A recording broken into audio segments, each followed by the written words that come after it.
Today on My Money, My Life, we are going to talk about the basics of getting your financial house in order. No matter what your salary is, what your expenses are, what kind of a life you like to live, there are a few things that you need to do just like everybody else. There are fundamental pillars that you need to put before you can dream of having a secure and happy home.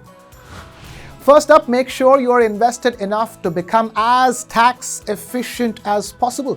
You might be surprised to know that Mr. Donald Trump paid taxes of just $750 for the year 2017.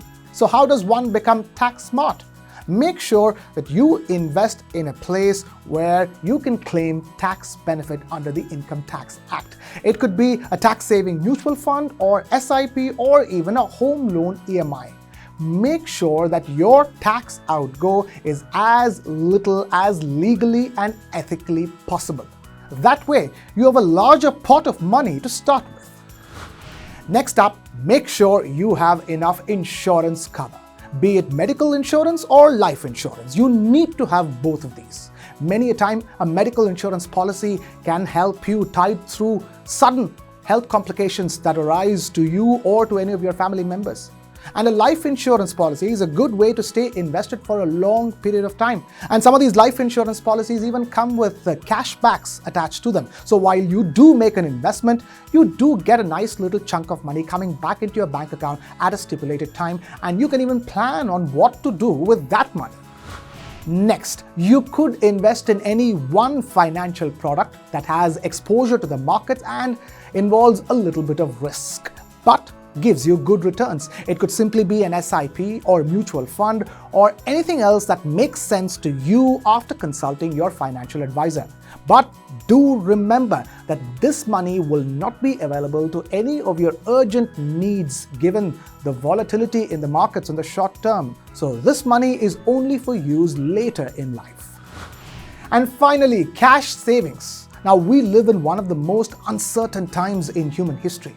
Having money put away for the long term will not cut it for every single thing that you want to do with your life in the short and the medium term. There are many things in life that money can't buy, but for everything else, you need cash. And by cash, I mean liquid money in your bank account. Now, this cash can be put away on a regular basis from your monthly earnings into another bank account for which you don't have regular access to, just so that this money stays intact over a period of time. Now, this cash can also be a fixed deposit that gives you better returns than a savings bank account.